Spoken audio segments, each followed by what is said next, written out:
श्रीराम. आपल्या सर्वांच्या हृदयस्थ वसणाऱ्या आत्मारामास साष्टांग प्रणिपात करून गोस्वामी तुलसीदास रचित श्री रामचरित मानस या ग्रंथातील जो पंचम सोपान सुंदरकांड याचं आपण चिंतन करत आहोत. सज्जन हो, हे आपलाच कथा चिंतन क्रमांक 861. आपण गेल्या चिंतन प्रवाहामध्ये हनुमानजी कशा पद्धतीने लंकेच्या दिशेने निघालेले आहेत त्याचं सविस्तर वर्णन या प्रथम दोह्याच्या आधाराने अभ्यासत होतो. जामवंताची ही वचनं हृदयामध्ये घट्ट धरून आपल्या सर्व सख्यांची समजूत काढून महाकाय शरीराचे हनुमंत काही अंतर मागत चालत जात आहेत आणि मग वेगाने धावत येऊन शेवटच्या पर्वतराशीवरती जोरात पाऊल टाकत आकाशामध्ये उड्डाण करतात. ही शेवटची पर्वतराशी पाताळामध्ये गाडली जाते. हनुमानजी आकाशामधून लंकेच्या दिशेने अत्यंत वेगाने चाललेत. कसे दिसत आहेत गोस्वामीजींना ते जिमी अमोघ रघुपती कर बाना एही भांती चलेऊ हनुमाना. त्या बाणाचे गुणधर्म काय असतात? गुरुसेवेमध्ये आपल्या देहाचा बाण होणं म्हणजे नेमकं काय याचा आपण सूत्रात्मक अभ्यास बघितला. आणि कालच्या टप्प्यामध्ये या कुंडलिनी जागृतीच्या आधाराने मूलाधार आणि तत्पश्चात आलेल्या स्वाधिष्ठान म्हणजे जलामधून निर्मित अशा संकटाचं आपण विवेचन बघितलं. समुद्राच्या गर्भातून मैनाक पर्वत हनुमंताच्या विश्रामासाठी वरती येतोय. हनुमंताला तो काही काळ विश्राम कर अशी विनंती करतोय. हनुमंत त्याला केवळ स्पर्श करतात आणि त्याला एकच आपल्या मनातला भाव व्यक्त करून सांगताना म्हणतात की राम काजू किन्हे बिनो मोही कहा विश्राम. रामाचं कार्य पूर्ण झाल्याशिवाय मला आता विश्राम तो कुठला? आपल्या जीवनातले मैनाक पर्वत ते कुठले? परमार्थामध्ये हे असे मैनाक आम्हाला कशा पद्धतीने या विश्रामामध्ये भुलवून टाकतात त्याचा आपण थोडासा गूढार्थ गुरुकृपेने समजून घेण्याचा प्रयत्न केला. सज्जन हो, अशा रीतीने हनुमानजी या मैनाक पर्वतापासून आज पुढे निघणार आहेत. त्याचं गायन गोस्वामीजी या दुसऱ्या दोह्यामध्ये करू लागतात. सीताराम सीताराम राम सीताराम सीताराम राम जात पवन सुत देवन देखा जाने कहूँ बल बुद्धि विशेषा सुरसा नाम अहिन कै माता सुरसा नाम अहिन कै माता पठैनी आई कहीं ते ही बाता आजु सुरन मोहि दीन हारा सुनत बचन कह पवन कुमारा राम काजु करि फिरि मैं आवो राम काजु करि फिरि मैं आवो सीता कई सुधि प्रभु ही सुनाओ सीताराम सीताराम राम सीताराम सीताराम राम तब तब बदन पैठियहु आई सत्य कहु मोहि जान दे माई कवने हु जतन देई नहीं जाना ग्रससिन मोहि कहेहु हनुमाना जो जन भरिते ही बदनु पसारा कपितनु कीन्ह दुगुन विस्तारा सोरह जो जन मुख ते ही ठयऊ सोरह जो जन मुख ते ही ठयहूँ तुरत पवन सुत 32 भयहूँ जस जस सुरसा बदनु बढ़ावा ता सुदून कपि रूप दिखावा सत जो जन ते ही आनन कीन्हा सतजो जन तेहि आनन कीन्हा, तिलघु रूप पवन सुत लीना। बदन पैठी पुनि बाहिर आवा, मागा बिदाता ही सिरुनावा। सीताराम सीताराम राम, सीताराम सीताराम राम। मोहि सुरन जेहि लागी पठावा, मोहि सुरन जेहि लागी पठावा। बुद्धि बल मरमु तोर मैं पावा। सीताराम सीताराम राम, सीताराम सीताराम राम। राम काजु सब करियहु, तुम बल बुद्धि निधान। आशीष देई गई सो, हर्षि चले हनुमान। सीताराम सीताराम राम, सीताराम सीताराम राम। सियावर रामचंद्र प्रिय हो।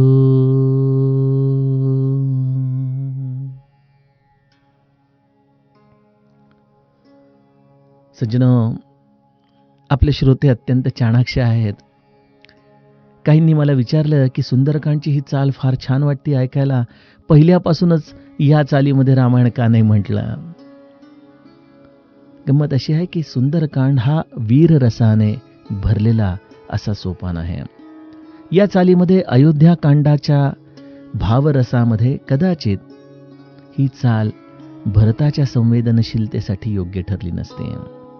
अरण्यकांडामधल्या या सर्व ऋषी मुनींच्या संवादाला देखील या वीररसाने कदाचित औचित्यभंग झाला असता, आणि त्यामुळे ही चाल केवळ हनुमंताच्या या वीररसासाठी, त्याच्या या पुरुषार्थासाठी आहे, ज्याचं गायन करता करता हृदयामध्ये हनुमंताची ही वीरश्री आपल्याला देखील जाणवायला हवी. आपण कालच्या टप्प्यामध्ये बघितलं की हनुमानाने कशा पद्धतीने मैनाक पर्वताला अत्यंत योग्य असं उत्तर दिलेलं आहे. जामवंताने ज्या पद्धतीने हनुमंताला सांगितलं होतं की तिथं जाण्यासाठी केवळ शक्ती नाही तर युक्तीची देखील गरज आहे हनुमंता. त्यामुळे प्रत्येक ठिकाणी संघर्ष हा शारीरिक पातळीवरतीच करायला हवा याची गरज नाही.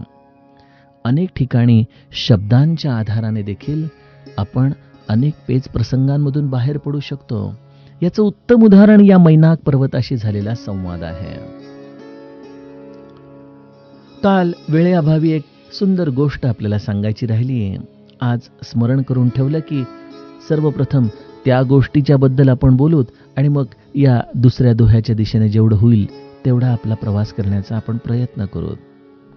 बघा, शेवटी काय वाक्य आहे? राम काजू किन्हे बिनू, मोहि कहा विश्राम. रामाचं कार्य झाल्याशिवाय या हनुमंताला विश्राम तो कुठला? आता बघा, विश्राम या शब्दाचं व्याकरण आपण अशुद्ध पद्धतीने जर या शब्दाची फोड करून बघितली तर काय होते? विष अधिक राम असा तो विश्राम आहे. बरं, म्हणजे जीवनामध्ये तुम्ही अगदी गाद्या गिरद्यांवर लोळताय, पैसा अडका तुमच्या मनापेक्षा जास्त कमवताय, सर्व सुख तुमच्या पायाशी आहेत, परंतु तुमच्या हृदयामध्ये रामाचं स्मरण नाही. त्यामुळे या सर्व अशा लौकिक संसारामध्ये राहत असताना या विष अधिक रामापैकी राम तुमच्या विस्मृतीमध्ये जाताच उरतं ते केवळ विष. आणि अशा या विषयावरती तुम्ही पहुडलेले आहात. आणि तुमच्या जीवनामध्ये जर या सर्व गोष्टी जशा आहेत तशा तुम्ही स्वीकारल्या, मग कोणाचं प्रारब्ध असेल की चंद्रमौळी झोपडीमध्ये राहावं, कदाचित एक वेळची भाकरी देखील त्याला मिळणं अत्यंत अवघड असेल, जीवन देखील विषासारखा दुस्सह त्रास देत असेल, जसं माझ्या माऊलींना माधुकरीसाठी वणवण फिरावं लागायचं. परंतु अशा परिस्थितीमध्ये देखील ज्याच्या हृदयामध्ये राम हा स्थिरावलेला आहे त्याला जीवनाचं हे विष रामाच्या स्मरणामध्ये देखील विश्राम प्रदान करतं. बरं का, हे अत्यंत मूलभूत जीवनाचं सूत्र आहे. आज आम्हाला हे अँझायटी, डिप्रेशन, काळजी, चिंता ज्याला आपण म्हणतो, या सर्व गोष्टी का मागं लागल्या आहेत? कारण आम्हाला खरा विश्राम हवा आहे, परंतु आम्ही रामाला सोडून तो मिळवायचा प्रयत्न करतोय आणि त्यामुळे आमच्या जीवनात या सर्व सुखसोयी केवळ विषच देत आहेत.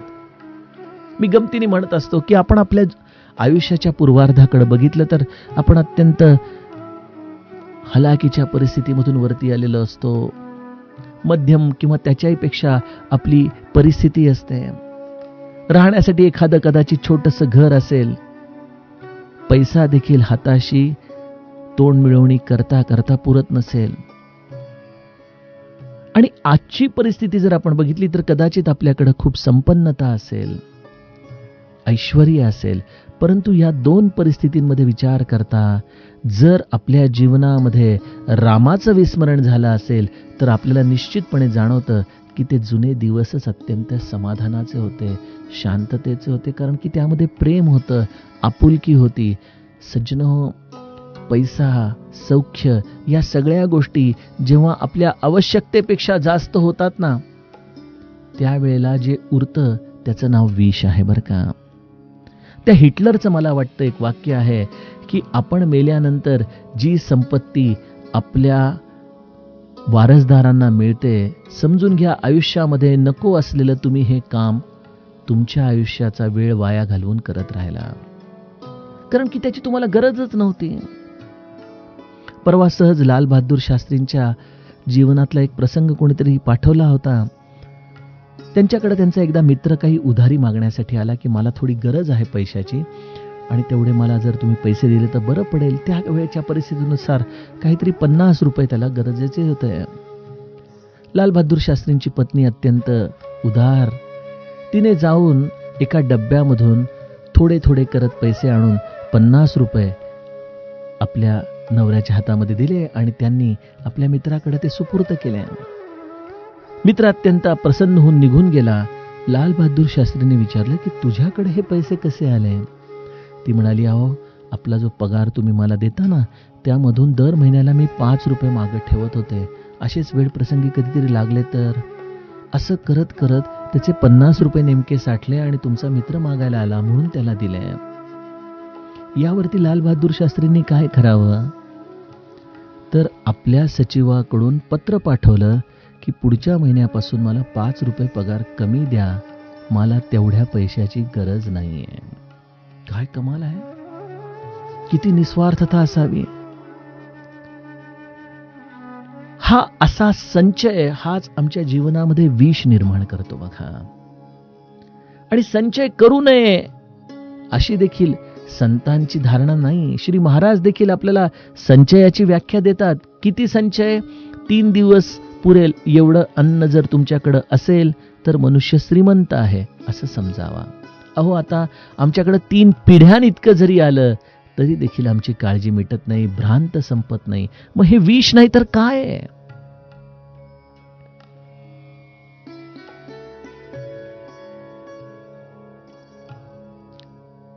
गौतम बुद्धाने देखील विषाची व्याख्या तीच केलेली आहे की जे जीवनामध्ये अनावश्यक असं तुम्ही संचय करून ठेवलं आहे ते तुमच्या जीवनातलं विष आहे. मग अनावश्यक या सदराखाली तुम्ही प्रत्येक गोष्ट मोजू शकता. प्रत्येक गोष्ट, केवळ पैसाच नाही. तुमचा लौकिक विचार करा. तुमच्या जीवनामध्ये असलेल्या या ममतेच्या पाशांचा तुम्ही विचार करा. आपण किती लोकांना आपल्या मनामध्ये जर तर किंतु परंतु या आधाराने घर करून देतो. अशा लोकांची आपण खरंच मनापासून स्वतःच्या अंतरंगामध्ये तपासणी करावी तर अनावश्यक विचारांचं खूप मोठं गाठोडं हे आपोआप आपल्या हृदयामधून निघून जाऊ शकतं. हे सर्व विष आहे सज्जनो.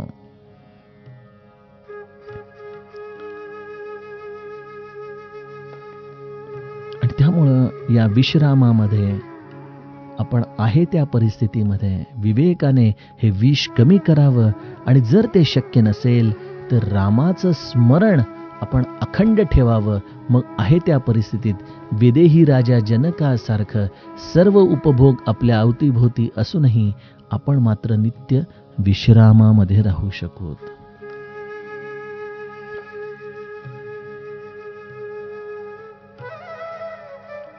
असं हे हनुमंताने विश्रामाचं रहस्यच जणू काही मैनाक पर्वताला सांगितलं आणि त्या आधाराने तुम्हा आम्हा सर्वांनाच या विश्रामाची दिशा दाखवून दिली आहे.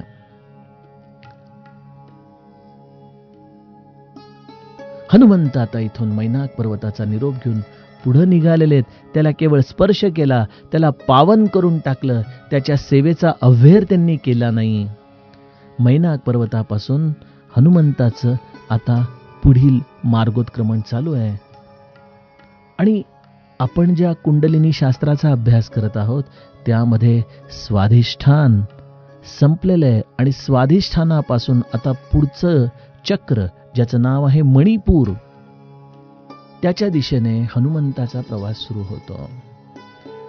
या मणिपूर चक्राची अधिष्ठान पंचमहाभूतांपैकी भूत आहे अग्नितत्व.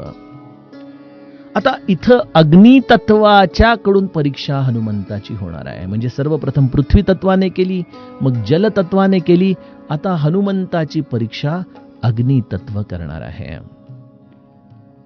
आणि अशा या अग्नितत्वाच्या परीक्षेसाठी होतं काय की हनुमंत इतक्या वेगाने लंकेच्या दिशेने निघालेले आहेत आणि हनुमंताचा हा वेग, हनुमंताचे हे कार्य, हनुमंताचे बुद्धी कौशल्य हे सर्व काही स्वर्गातले देवता पाहतायत बरं का.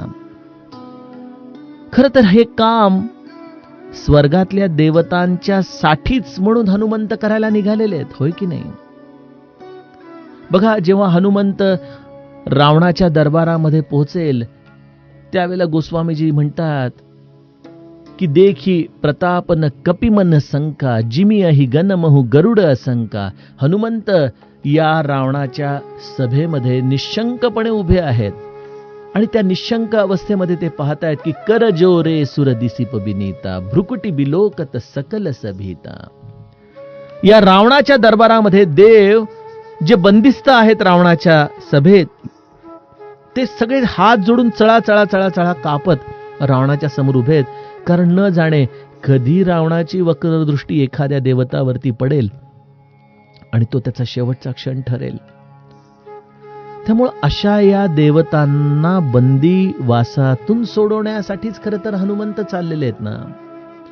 परंतु बघा, इथं देवता या हनुमंताचं हे कार्य पाहतात आणि मनामध्ये विचार करतात की खरंच हा एवढा पराक्रमी आहे, जाने कहू बल बुद्धी विशेषा.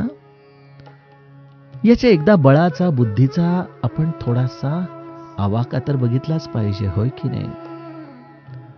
आणि म्हणून ते काय करतात, सुरसा नाम अहिन कै माता पठईन आई कही तेही बाता.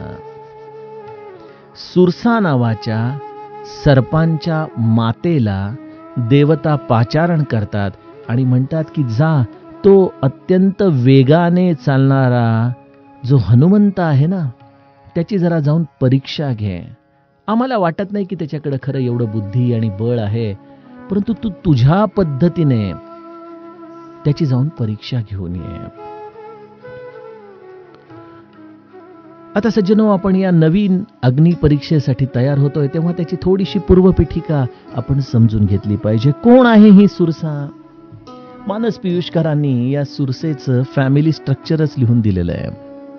आपल्याकडे आजकाल इंग्लिश मीडियम मध्ये मुलांना असतं ना की फॅमिली ट्री काढा, कोणाचं कोण कोणाचं कोण कोणाचं कोण.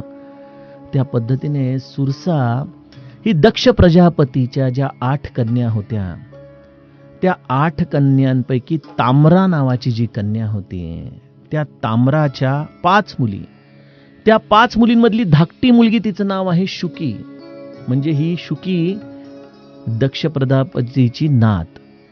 त्या शुकीला एक मुलगी झाली, तिचं नाव होतं नता आणि त्या नताला झालेली मुलगी म्हणजे विनता.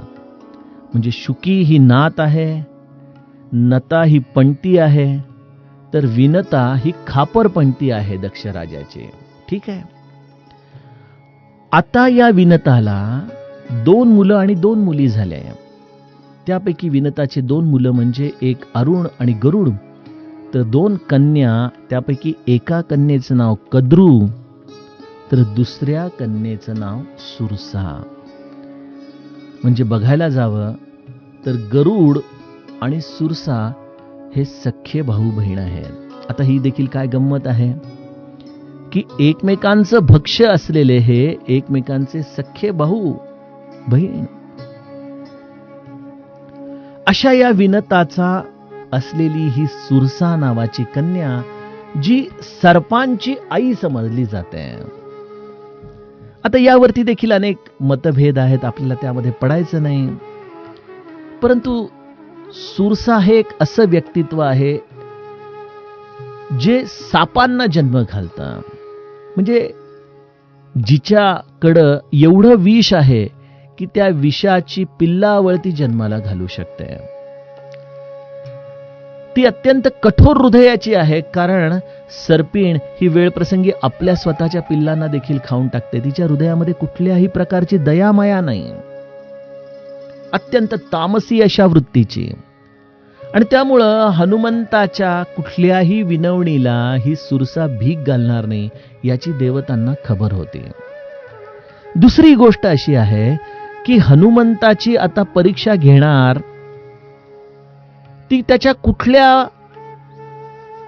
अत्यंत महत्वाच्या अशा तत्वावरती आपण परीक्षा घ्यावी, तर हनुमंत हा आजन्म ब्रह्मचारी आहे.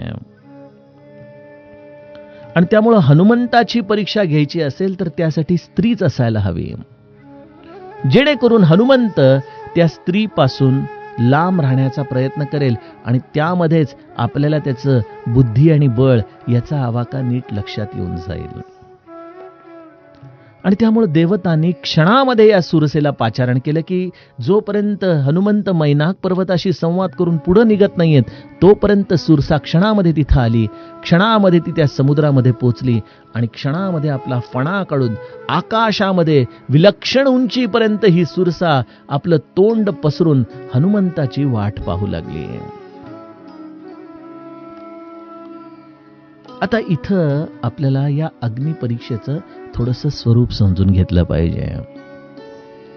बघा, हनुमंत ज्या देवतांच्या कार्यासाठी निघाले तेच देवता हनुमंताच्या मत्सरापोटी त्याचीच परीक्षा घ्यायला निघालेले आहेत. याचं नाव असतं अग्निपरीक्षा. अग्निपरीक्षा ही कधी बाहेरच्या लोकांकडून घेतली जात नाही. ज्यांच्या हितासाठी म्हणून आपण झटावं तीच लोक या अग्निपरीक्षेमध्ये आपल्याला ढकलत असतात. आपल्यापैकी अनेकांचं हेच रडगाणं असतं, होय की नाही? मी यांच्यासाठी एवढ्या खस्ता खाल्ल्या परंतु त्यांना त्याची काही किंमत नाही. मी यांच्यासाठी एवढं केलं त्यांना याची काही गरज वाटत नाही. या सर्व काही आपल्या जीवनामधल्या सुरसा आहेत, लक्षात घ्या, ज्या तुम्हाला अखंड या उपेक्षेच्या दुःखामध्ये असं जाळत असतात. आणि हे उपेक्षेचं दुःख बाहेरून कोणी देत नाही. रस्त्यावरचा कोणी मनुष्य आपली उपेक्षा करू शकत नाही. आपल्या जो सगळ्यात जवळचा आहे त्याच व्यक्तीकडून नेहमी आपल्याला या उपेक्षेचं दुःख मिळत असतं. ज्याच्यासाठी म्हणून आपण हे कार्य करावं त्याच व्यक्तीकडून या उपेक्षेचं दुस्सह विष आपल्याला सहन करावं लागतं.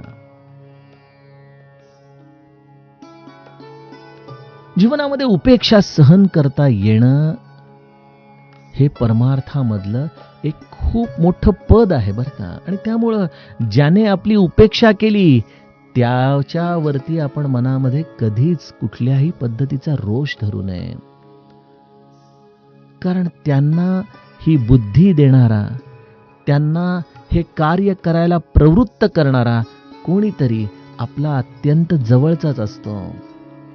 आणि अशा रीतीने हे विष आपल्या जीवनामध्ये या उपेक्षेचं आपल्याला सहन करण्यासाठी भाग पाडलं जातं. त्यातून एकच गोष्ट भगवंत सिद्ध करत असतो की बाळा, तू ज्याच्या आधारावरती हे कार्य करतोयस त्याच्यासाठी अशा कितीही अग्निदिव्यांना तुला सामोरं जावं लागलं तरी तुला ही उपेक्षा कधीही त्रास देऊ शकणार नाही. अशी ही सुरसा देवतांच्या सांगण्यावरून हनुमंताचा मार्ग अडवण्यासाठी या समुद्रामध्ये फणा काढून आकाशामध्ये अशा उंचीवरती आली की बरोबर हनुमंताचं जे एलिव्हेशन आहे उड्डाणाचं, हनुमंताची जी उंची आहे उड्डाणाची समुद्र सपाटीपासून, त्याच उंचीवरती सुरसेचा हा भला मोठा जबडा हनुमंताला गिळण्यासाठी म्हणून तिने उघडून ठेवलेला आहे. जात पवन सुत देव न देखा, जाने कहूँ बल बुद्धि विशेषा, सुरसा नाम अहिन कै माता, पठई न आई कही तेही बाता. आणि ही सुरसा हनुमंताला येताना पाहतीये. हनुमंत अत्यंत वायुवेगाने तिच्या दिशेने येतोय आणि सुरसा त्याला लांबून येताना पाहताच त्याला म्हणते, वा वा वा, या या या हनुमंत या, तुमचीच वाट पाहत होते बरं मी. तुम्हाला बघितल्यानंतर असं वाटतंय की देवतांनी मला फार छान सेवा दिली. बरेच दिवस झाले वानराची चव चाखली नव्हती. पृथ्वीवरती येणं होत नाही, समुद्रामध्ये वानर येत नाहीत. आज एक वानर रूपाने तुम्ही इथं आलेला आहात आणि तुमच्या रक्ताची चव आज मला चाखायला मिळणार. छान. आज सुरन मोही दीन आहारा. आज देवतांनी मला हे तुमच्या रूपाने भक्ष्य खाण्यासाठी इथं उभं केलेलं आहे. आनंद आहे. सज्जनो, ही उपेक्षा काय करते? ही जणू काही आपण म्हणतो ना रक्त जाळणं, अशी अवस्था आपल्या अंतरंगामध्ये निर्माण करत असते आणि अनेकांना त्या रक्ताच्या जळण्याची चव देखील मधुर वाटते बरं. अशा या सुरसेचं स्वरूप आपल्याला समाजामध्ये ठाई ठाई दिसत राहतं. बघा, माझी माऊली देखील या उपेक्षेमध्ये किती वेळा संतप्त व्हायची. कधी कधी ते ताटीचे दरवाजे लावून आतमध्ये रडत हमसून हमसून संतप्त झालेली, मौनावस्थेमध्ये झालेली माऊली, आणि मग त्यांची समजूत काढणारी माझी धाकटी मुक्ता, मजवरी कृपा करा, ताटी उघडा ज्ञानेश्वरा, ताटी उघडा ज्ञानेश्वरा.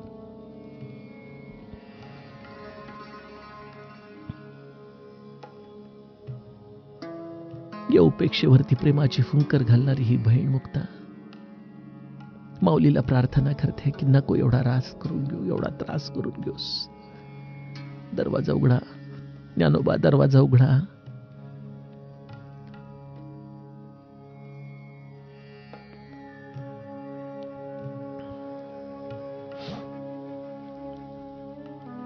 सज्जनो, या उपेक्षेची किंमत प्रत्येक संताला चुकवावी लागलेली आहे. काहीही चूक नसताना कुठल्याही धर्मातल्या संताचं चरित्र आपण उघडून बघा. त्या संताने या उपेक्षेची किंमत दिलेली आहे आणि अशा लोकांकडून दिलेली आहे ज्यांच्या खरं तर उद्धारासाठी म्हणून त्याने अवतार घेतलेला आहे.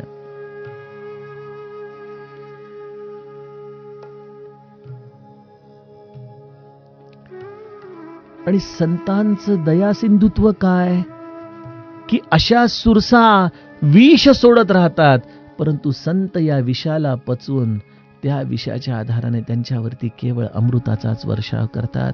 माऊलींनी समाजाचं हे विष पचवलं आणि त्यांना अमृतानुभव, ज्ञानेश्वरी सारखं हे अमृत प्रदान केलं.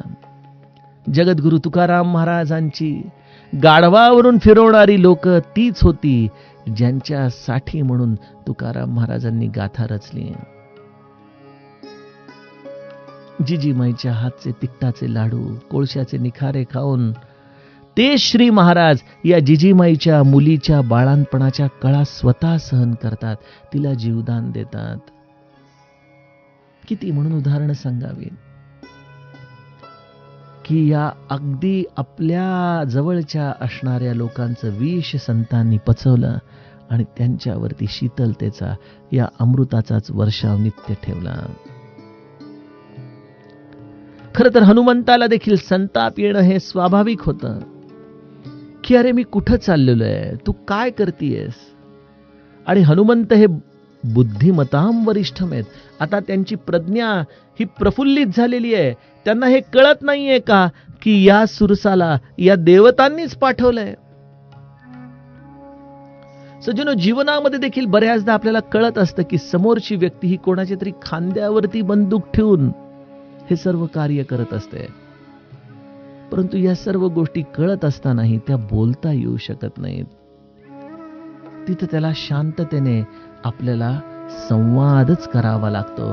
हनुमंत त्यामुळं जेव्हा सुरसेची ही वचनं ऐकतायत की आज सुरन मोही दीन आहारा, अगं काय म्हणतेस, देवतांनी तुला पाठवलंय आणि मला आहार घेण्यासाठी? सांग त्या देवतांना, अगं मी त्यांच्या कामासाठी चाललोय, मी माझ्यासाठी नाही चाललो. परंतु असे शब्द केवळ आम्ही जीवात्मक पातळीवरती बोलतो. हनुमंत तिला काय म्हणतायत की सुनत बचन कह पवन कुमारा, काय म्हणालीस, देवतांनी तुला पाठवलंय. आणि या अशा देवतांच्या सांगण्यावरून तू आज मला आहार रूपाने ग्रहण करणार आहेस का? काही हरकत नाही, जरूर ग्रहण कर बरं. तू सर्पिणी आहेस, तुझं मी भक्ष्य आहे, तुला ते भक्ष्य खाल्ल्याने आनंद होत असेल तर जरूर तू मला भक्ष्य रूपाने स्वीकार कर. परंतु एक माझी विनंती आहे, तेवढी ऐकतीस का? सुरसाला ही हनुमंताची प्रतिक्रिया खरं तर अपेक्षितच नव्हती. कारण जो खऱ्या अर्थाने विष ओकत असतो त्या व्यक्तीला जोपर्यंत समोरून देखील असे अग्निबाण येत नाहीत, जोपर्यंत समोरची व्यक्ती देखील संतापाने बोलत नाही, तोपर्यंत या संघर्षामध्ये मजाच येत नाही, आनंदच येत नाही. परंतु हनुमंत अत्यंत शांततेने सुरसाला म्हणतात की तू म्हणतीस ते अगदी योग्य आहे, परंतु माझी एक विनंती आहे. मी इथून जे निघालोय ना पुढं, ते मी राम कार्यासाठी निघालोय बरं का. राम काज करी फिरी मैं आवो, सीता कई सुधी प्रभु ही सुनाओ, तब तब बदन पैठियहु आई, सत्य कहु मोहि जान दे माई.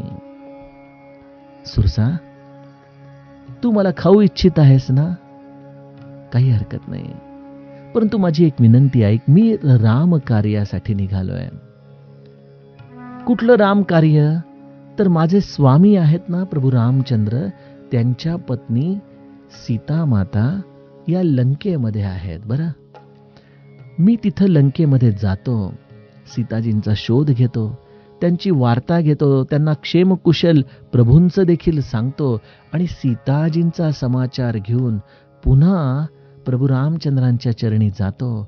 त्यांना सीताजींचं सर्व वार्ता कळवतो आणि लगेच प्रभूंना म्हणतो की प्रभू, एवढी झालेली सेवा आपण स्वीकार करावी, कारण मी कोणाला तरी शब्द दिलेला आहे.